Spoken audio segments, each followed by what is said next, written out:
If your team is still asking, where is this at, or what's the status on that project, you don't have a system. Status meetings are a symptom, not a solution. And we have completely eliminated the need for them with the solution that I'm going to be sharing with you here. So if you're still stuck in a world where you need another meeting just to figure out what the status of something is, this video is going to revolutionize the way you do your work. This is not about better project management. It's about removing the need for it entirely. So if you're ready to dive into this topic, stick around and let's get into it.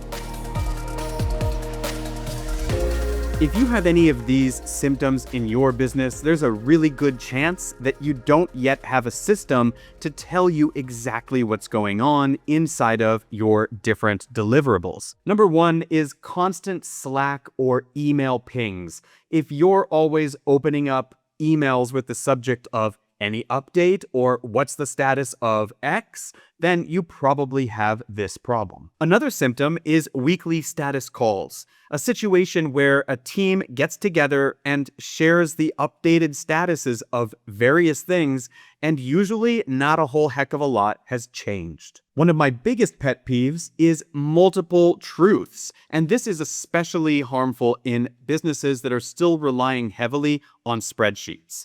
So if you're working in an environment where you have to go hunt around in multiple different places for the most up-to-date status of something, this probably pertains to you. And lastly, we have a situation with clients asking us questions that we've already clearly answered because for whatever reason, they haven't filed that away in an efficient way. The overarching problem here is not communication, it's visibility. Your team, your clients are asking for updates because your system is not built to show them.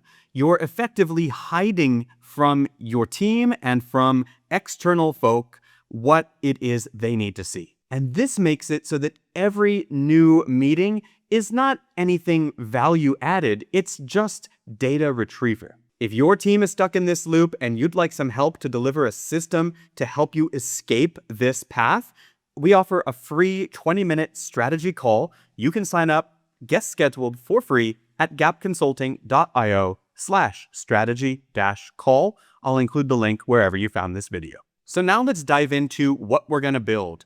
How can we create a system or a solution in software that helps us track these problems? To start off, we need to identify some tools that are going to help us on this journey. For internal tooling, our backend database, we're going to use Airtable. And for the front-end component, where we're sharing with clients, where we want them to see the status of things, for this, we're going to use Zite in this example. So let's dive in first to the core background. What are we doing on our end to collect and break up this information so that it doesn't live in different siloed spreadsheets? What we build in Airtable is going to tie every task, every deliverable, every project. Everything is going to be interlocked so that they're all talking and updating throughout the overall system. Our overall goal here is to build one core system, the single source of truth for everyone in our organization. That way everyone can go to one specific place and see exactly what's going on because all of the data is live and current. The core idea here is for our business, if it's not in the system, then it doesn't exist. That's going to be our rule moving forward. So let's build this in Airtable. Now, I encourage you to follow along with me, but to get us up and running quickly, I'm going to start with an AI prompt. So let's go with create here, and we're going to build with Omni.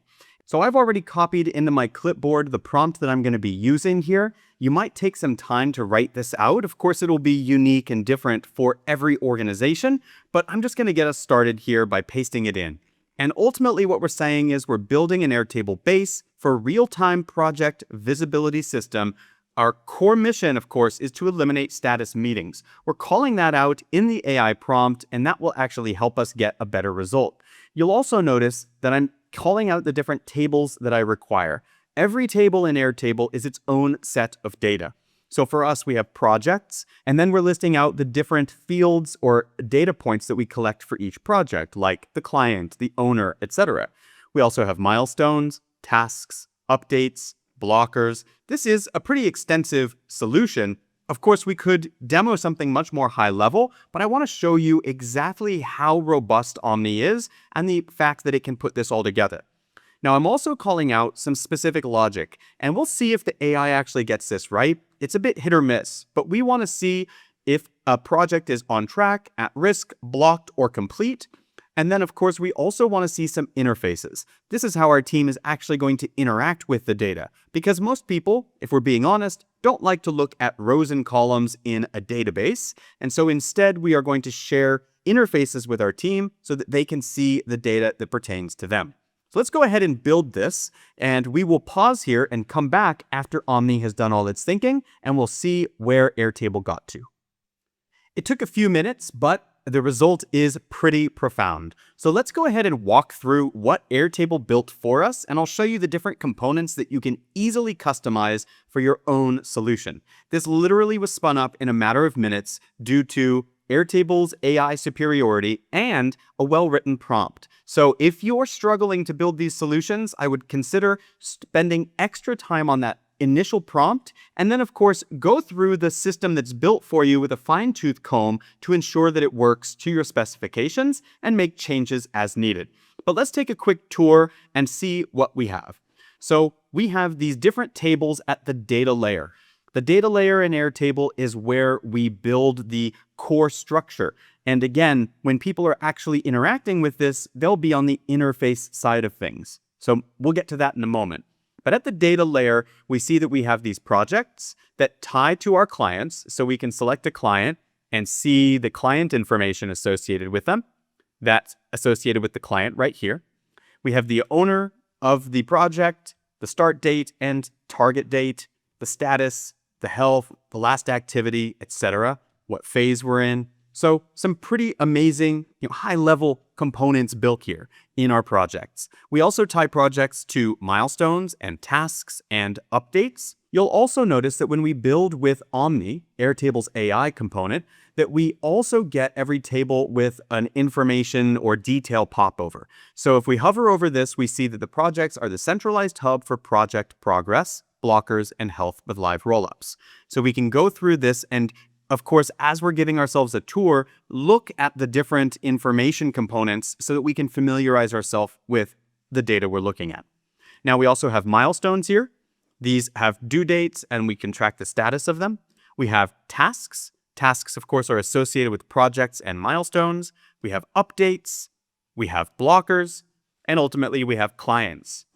Again, we don't usually like to look at rows and columns. When we're doing our work, we want to see the information presented to us that we need to execute on in the moment. So let's spin over to interfaces to take a look at what Omni has built for us. So each of these is its own interface. Project management is a high-level interface with 3 different pages: blocker review, internal dashboard, and the project detail page. If we want to make any changes to this or to the core data structure, all we need to do is write it into our prompt and Omni will start going to work for us. Of course, we can also use the old school method of point and click, but the AI is getting so fast and so smart that it's often faster than just doing it by hand. To really take the interface for a proper tour, it's usually best to actually launch it or publish it. So I'm going to publish both of these interfaces, and then I'll be in the live instance of the interface, no longer in build mode.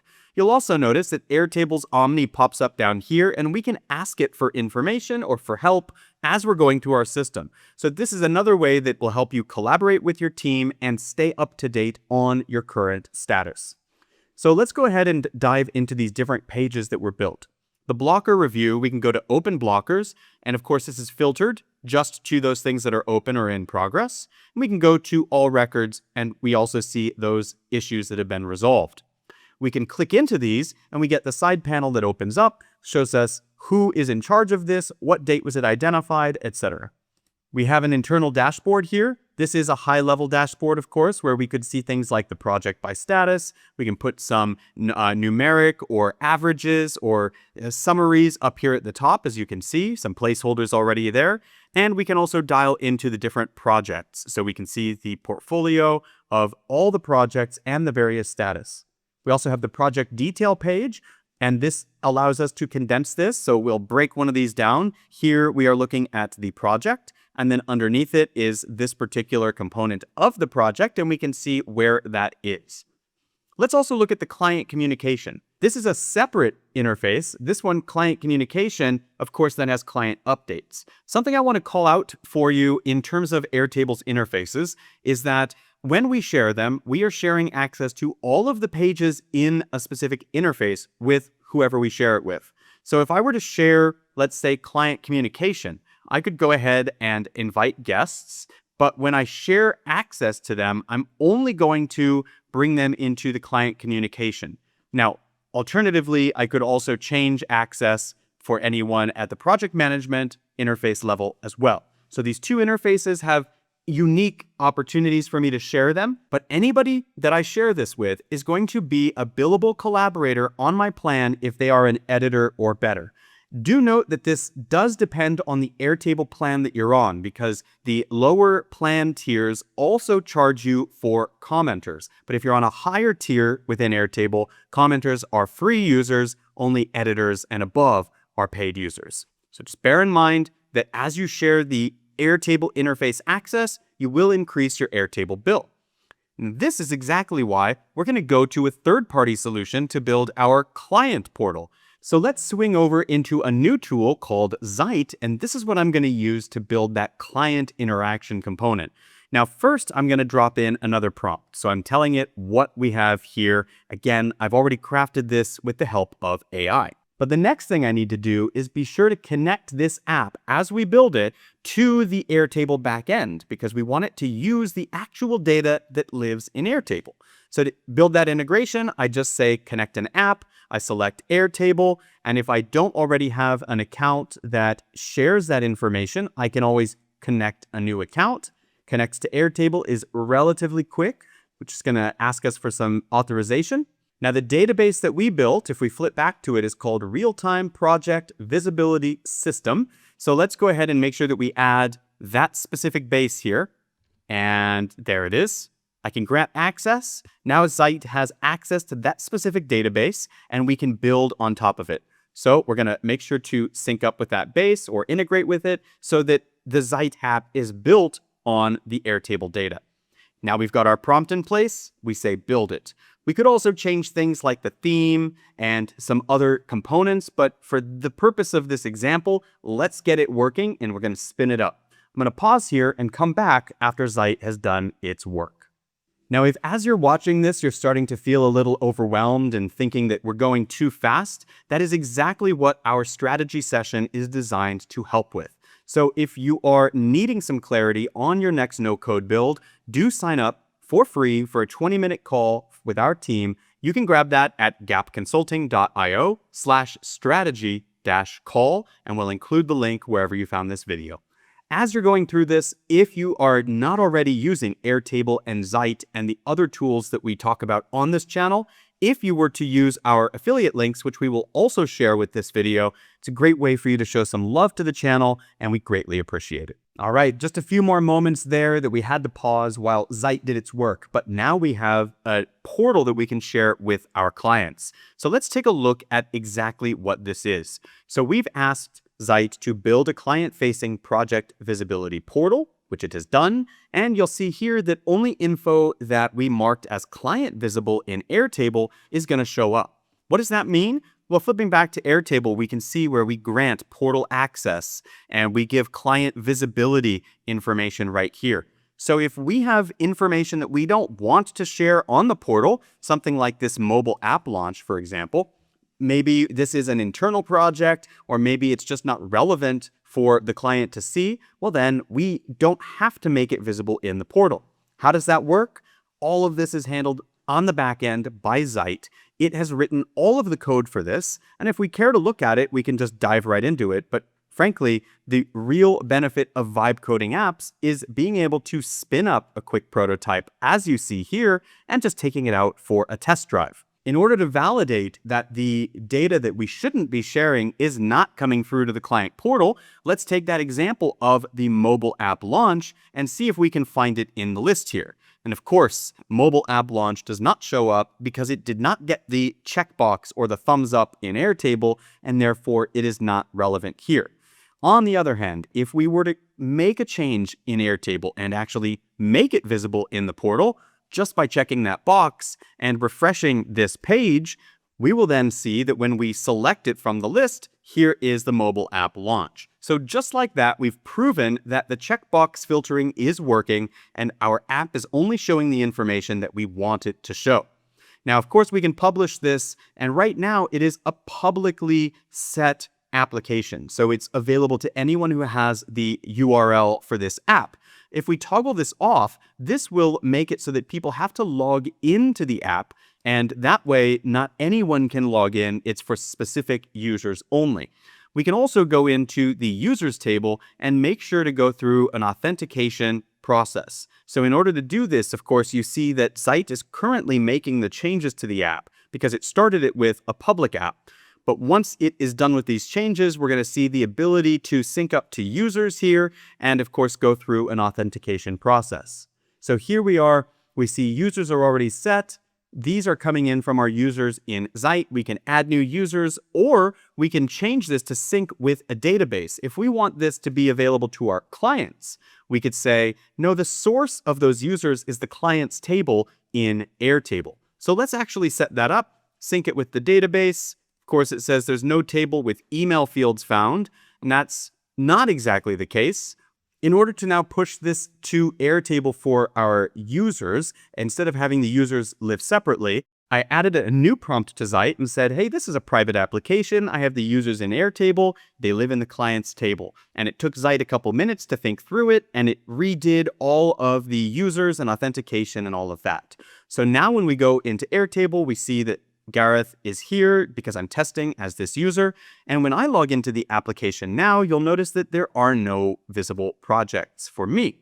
Why is this? Well, because in Airtable, no projects tie to me. So let's actually link some projects to this sample user to validate that this user will only see the projects that are associated with them.